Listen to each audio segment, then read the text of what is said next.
Musibe mutya bana Uganda mugamba mutya kasubire nti muli bulungi amanya ne dobozi mpitibwa Olivia Katende. Chimaite muli bulungi era bwe mutali bulungi. Wabulanga sinagenda walaba mikwano subscribe my YouTube channel. Likinga, sharinga sina maanyi ku bintu bigenda mu maaso. Nenyongera okubajjukiza mu subscribing YouTube channel yange, mu likinge, mu sharinge, mulabe nti no information eyongera okutambula. Baganda bange bigenze mu maaso olunaku olwaleero bingi. Ebintu ebitambula mu ggwanga lyaffe Uganda bingi. Okuwamba, okutulugunya, okubuzaawo bingi. Naye kati soke tulaba omukulembeze wa Robert Kyagulanyi Ssentamu olwaleero akyaliddeko famire ya Eddie Mutwe bw'abadde nabo. Wano ne maama we ne muwala we Lucy ne mutabani we Matthew Shalom mukwano gwa Lucy ne mukyala wali munda ajja kwogerako nammwe. Maybe maama ndoza katuulire ekiva ewa maama. Zanyo wasiri nyanyago kukyalirako manya gange zina ngoje ze mama wa Eddie Mutwe Sebo Edward tugenda tukwaba n'omwana wange atamanyidwa kali tubadde tetumanyi gyali naye twalabye ku mitimbagano waliwo omukulu wa bulina ekyobuswavu ekyewuunyisa n'amugjayo ng'ali bwereere kiswaza abantu be kiswaza famire n'ensi yonna era nsaba amulina mulutuwe oba mulamu oba mufu kuba tumwetaaga mu famire yaffe ekatiika ng'ako ekibiriti mu baana bange ekalezi kendina kokka ekambeererawo ebiseera ebisinga.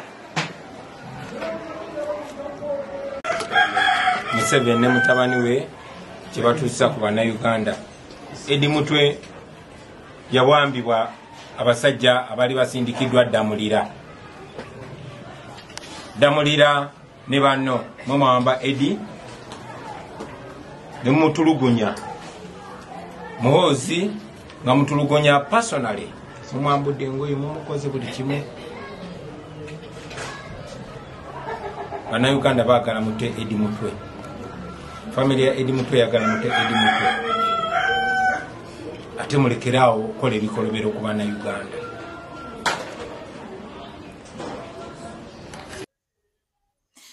Pulezidenti waffe nga tumumaze olunaku olwaleero nga bw'akyaddeyo eyo asinkanye mama wa Eddie Mutwe, asinkanye abaana ba Eddie Mutwe, asinkanye bakazi ba Eddie Mutwe, mukazi wa Eddie Mutwe noti bakazi, omukazi wa Eddie Mutwe munsonyiwemu, mama wa abaana ba Eddie Mutwe. Mukazi wa Eddie Mutwe ayina baby ndowooza abasinga mulabye era abasinga mwalabanga baby Eddie Mutwe azadde baby. Kyannaku nnyo era kinakuwaza okubanga eggwanga lyaffe Uganda batwala taata w'abaana bo ne tusigalawo. Batwala taata w'abaana bo nga ne tolinawo osobola kumujja wabula ng'ekisobola okuyamba social media kwolina okukaabira. Ennaku etuluma, obulumi butuluma, obulumi bututta nga tetunnalaba kingwadde ki katusooke tulaba omwana wa Eddie Mutwe ne maama we amaziga ge batulukudde, amaziga ge bakaabye, obulumi bwe bayiseemu nga boogera ku nsonga y'okubanja taata waabwe. Adinya bamufita Lucy nandi wano nabi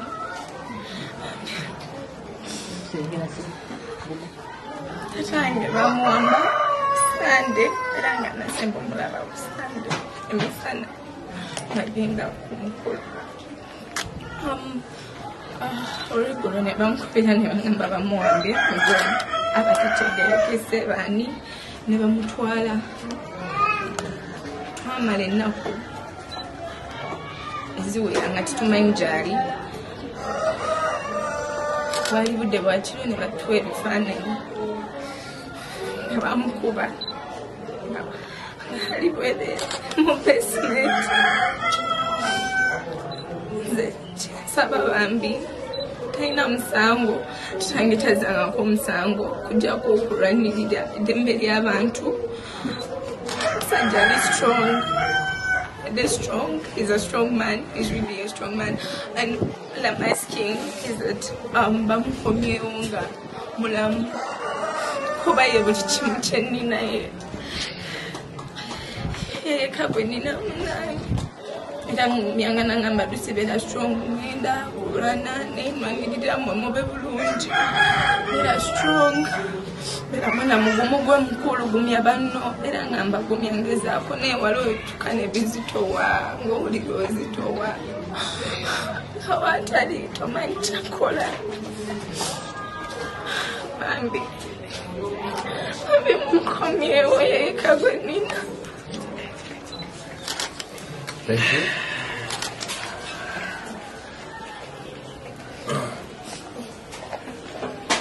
Yeah, ndowooza mama nga tumumaze n'omwana mama n'omwana nga tubamaze mukyala wa Eddie Mutwe akubye omulanga nagamba sebo muhozi byonna obikoze omwami wange omwambudde omwami wange omuswaziza omwami wange omulese ali buswa nenga omwami wange ayina abaana tomuwadde bbeetu lyakulaba baana be kubeera ng'obakwatiddwa ekisa towadde baana be kubeera nti ekitiibwa kya taata okibikkira abaana bange taata w'abaana bange n'omuleeta ng'oli bwereere anyigidde ennyo muhozi era n'akuba omulanga n'agamba muhozi yonna gy'oli tataata w'abaana be okusobola okuba nti nali seefu. Abaana bamubuuza taata waabwe, abaana bamubanja taata waabwe, tayina nakyakubagamba, tayina kyakwogera kuba kati buli kimu kyamufuukira ekintu ebitategeerekeka. Katulabe mukyala wa Eddie Mutwe nga nnyonnyola ku nsonga bwezityo bannange ennaku nnyingi obulumi bungi abazira okutuyitamu naye tetulina kyakola tusobotale mukyala wa Eddie Mutwe ng'asaba bbaawe. Waba alina omusango you produce him to court atandika okuwoza emisango gy'omuvunaane naye gwe okudda ku social media n'ogamba muyina ali mu basement yange what I don't know, we can't fight you back, we can't go in your basement. Obuyinza bwonna obulina okumukola byonna by'oyagala omukola naye mbadde nkusaba nkwegayiridde kwata omwami wange omutadde kuba byonna by'oli mukolako bya bumenyi bw'amateeka. You know the right procedure of following if you, in case you have any problem with him. Mute adde eri abaana kuba naye taata nga nawe woyina abaana b'ewaka okitegeera byonna by'omuvunaana bimuvunaane mu right way. N'ekyo kyokola omukubye omwambudde omukoze byonna by'omukoze ate n'odda ku social media n'olaga like kyekyo kyabadde adeservinga. That is not right. That is not right. That is very wrong. Nsaba gavumenti ne bonna bekikwatako ab'amateeka aba human rights n'abantu bonna natali mwami wange yekka bonna ba political prisoners bakireewo ba smart ba everyone Bobby Young n'abalala besoogedde kuba bangi bonna mubakutte mubalina muta abaana badde eri bantu baabwe. They have families, they have mothers. Mumu batochalinga, what is that? Ongamba oli muyigiriza Lunyankole. Ed is not a Munyankole, it's Sebufu. Do I really have to remind you that that is Sebufu? Or I want to drag him into Bunyankole kingdom, but he can't be there because that is not where he belongs. Atagamba ngakonte yagala yiga Lunyankole. Simuulirangako. Kati mbadde nsaba taata lwayizeeko lumala, you let him come back. Woba onasobola omusindikira scriptures ez'Olunyankole, maybe he will learn from home. Now let his kids see him. Okitegeera. He has to salute your father's speak. Really? Really? Kyekyo ekyamaanyi ennyo ky'oyinza okutugamba. Muhozi. General. Like they call you. Because you are. Respect yourself. Respect your statements. Respect everyone. Kuba woyambula Eddie n'omuteeka mu kifaananyi ali bwereere omusazeeko ebirevu. Really? Kati omusazeeko ebirevu now so what?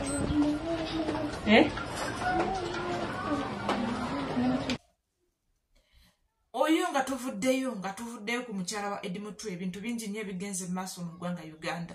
Twakedde ku makya nga tulaba akabenje akaguddewo, nga tulaba omugundi ng'afudde. Naye nga sinnagendayo kubalaga kabenje kaguddewo nabaani abafudde batya. Njagala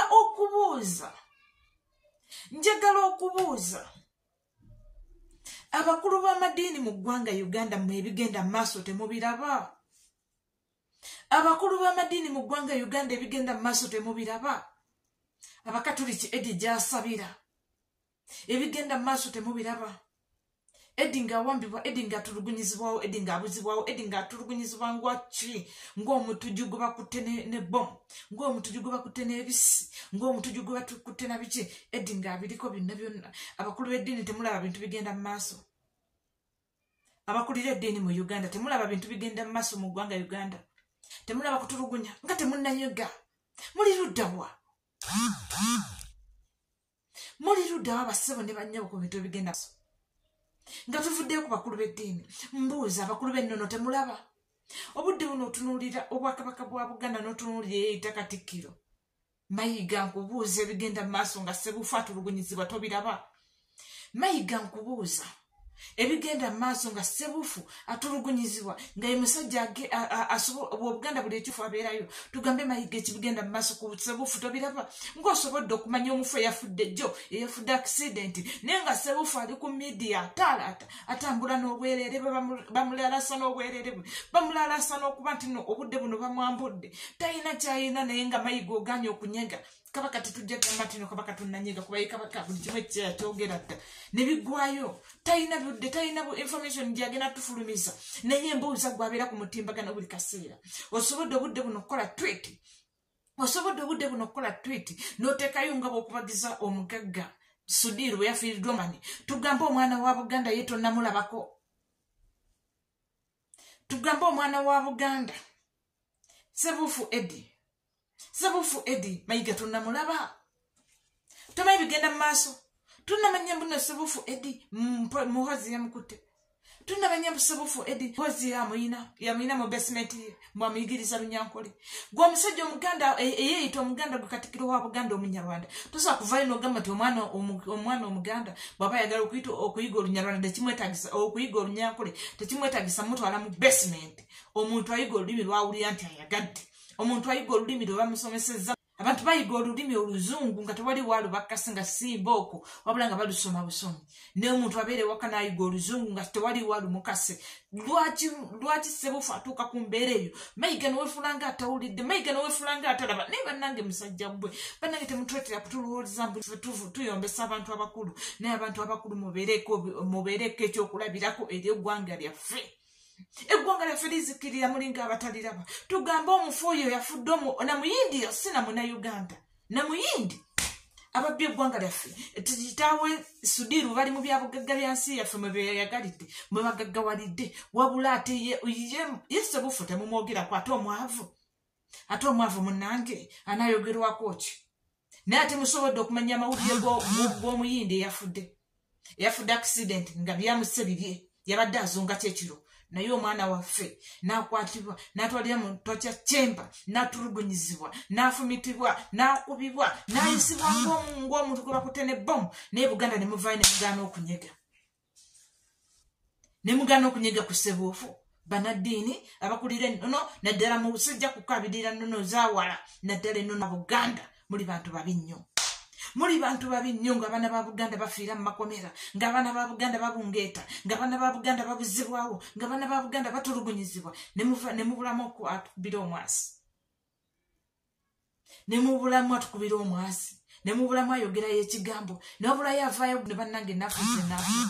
Mutulugunyiza nnyo abantu, musirise mulinga abatalaba bigenda mu maaso. Bano simanyi Bakatikkiro namba 2, Bakatikkiro namba 3. Mutwagala bwe munaaba mulina bye mutwagala kungolo mujja mutusuntirako.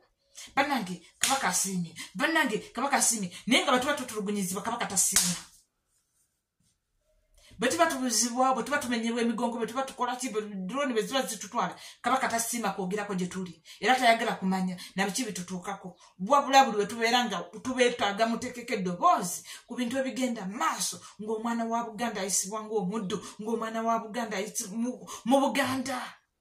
mu Buganda kati munaatugamba mutya nga kiri mu Buganda bekinamala ne kituuka e Bunyoro munaatunnyonnyola mutya bekiba nga kiri mu Buganda bwe mugaanidde okubako eddoboozi lye muteekawo olwo bwe kinaaba kigenze e Bunyoro munaayambako bwe kinaaba kigenze Bunyoro munaayambako ng'abatutulugunya bali mu Buganda basement ziri mu Buganda okuwamba kuli mu Buganda nga nakutta ali mu Buganda wasigadde ng'akinikiza nga n'okwewaana yeewaana nti mu basement yange mwali muyigiriza Lunyankole naddala mu abasajja Abaganda abeeyita Abaganda abagundiivu muli luddawa ku nsonga zino ng'abaana baffe Baganda baffe bannyinaffe babba baffe basigala abaana babatulekedde mabega nafe abakyala tuleka abaana baffe mabega ng'olumu batukutte ne batuwamba ne batutulugunya ne batusiba tuleka abaana baffe mabega naye kati obudde buno ensonga z'abaami baffe bali mu makomera abaami baffe mubawambye abaami baffe mubabuzizaawo Buganda mubunidde